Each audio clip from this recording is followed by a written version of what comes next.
basahin ko lang yung problem. A 36 millimeter shaft uses a slip bearing that sustains a load of 4,000 N. The allowable bearing pressure is 1.3 megapascal. Find the length of the bearing and the length over diameter ratio. Naghanap ng length ng bearing tsaka length over diameter.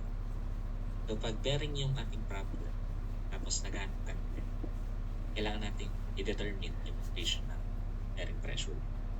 Yung bearing pressure is simply force over area. And yung bearing area is yung length times diameter. Diba? Kaya yung bearing pressure is force over length times diameter. From the problem, meron tayong bearing pressure that is 1.3 megapascal. And yung loading is 4,000 newtons. So yung diameter, yan yung pangalan ng dimension ng shaft. So sinabi naman 36 millimeters shaft. So ibig sabihin yun yung diameter. Dito direct sub lang yan. Bali, 1.3 megapascal is 4,000 newton over 36 millimeter. So megapascal is newton per square millimeter. And so newton, magka-cancel out yan. Baka yung isang millimeter. And then, magtitirang unit ay isang millimeter. So we can basically compute yung length by that method. So this is 1.3. Equate mo 4,000 over length times diameter. So shift solve lang yan. Makuha natin yung value ng length, that is 85.47. So from the choices, isa lang naman yung 85.47. May kita nyo agad na letter A sa to. And so, however, board exam pa to. Hindi pa siya board exam. So, kung board exam yan agad siguro. Pero dahil review pa to, so we need also to show what is how to determine length of the diameter ratio. So that's basically divide mo na yung nakuha ang length sa diameter ng 36. Okay, so ganun yung gawin natin. So divide mo na lang to ng 36. So press equals. Press FD sa decimal. It's 2.7. So we finally saw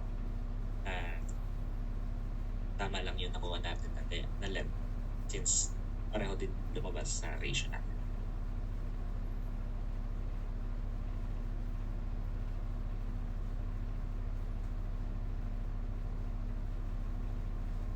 Okay, so another problem on our bearing.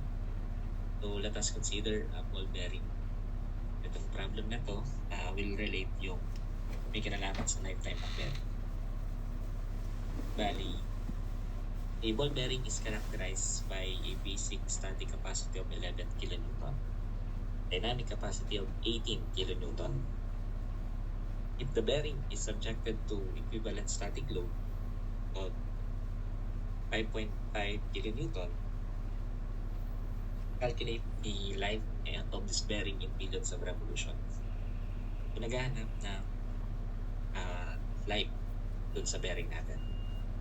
So, ang unit na kailangan sa life is millions of revolution. Ang formula natin ng life ng bearing, millions of revolution, is capacity over loading, i-erase mo lang na. So, N depends on what kind of bearing. Kung ball bearing ba yan o roller bearing. Pag meron tayong ball bearing, that is 3. At roller bearing, that is 10 over 3. In any case, yung capacity natin is given. That is 18.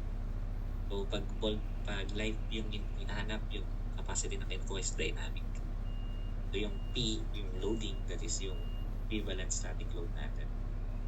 So, in some instances, meron pa yung radial and thrust load.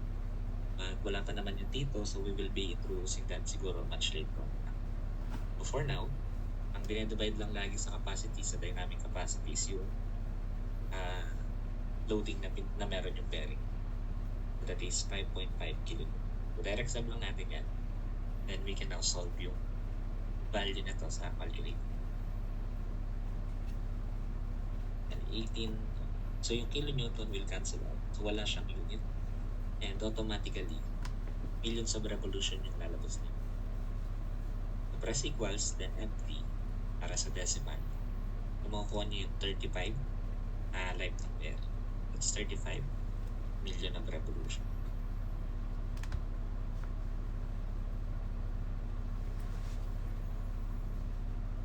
And so another problem sa bearings natin.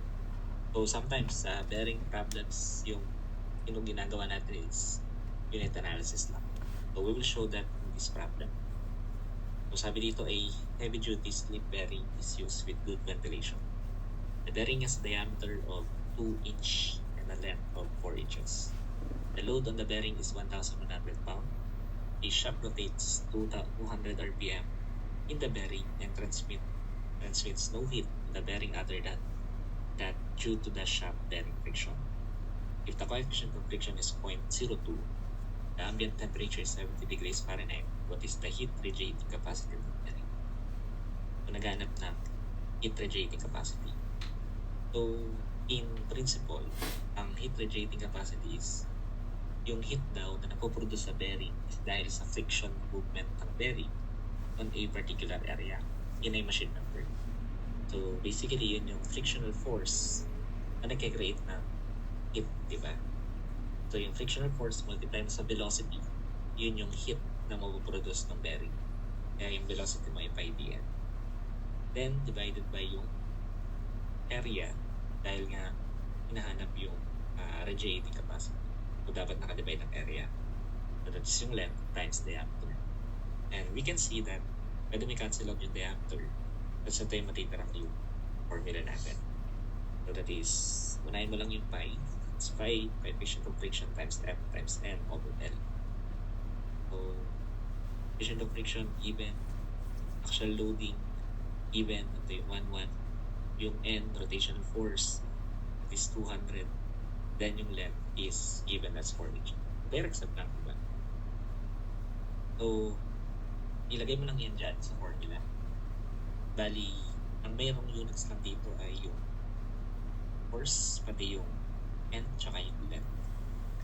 Ang kailangan mong unit ay naka-foot pound. So, paano ko lalagyan ng foot pound yung taas?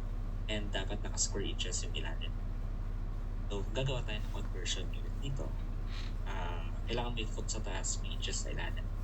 We know that foot and inches are related to each other. So, 1 foot, yun yung ilalagay mo sa taas, is equivalent to 12 inches sa ilalim. And in that way, in that sense, meron kang square inches sa ilalim, tsaka bigit. Tapos sa taas naman, foot pound. So, hindi mo na kailangan kasama yung revolution. So, from that, we can now solve yung value ng heat radiating capacity. Dahil meron tayo dito pi times 0.02 times 1 force, then yung RPM. So, yung unit natin na conversion yung 12, ilagay na lang sa ilalim. So, press equals, press FT, makuha mo na yung heat radiating capacity. And so, yung makuha nating value is 287.98 foot pound per minute square inches. So, yan yung letter A natin.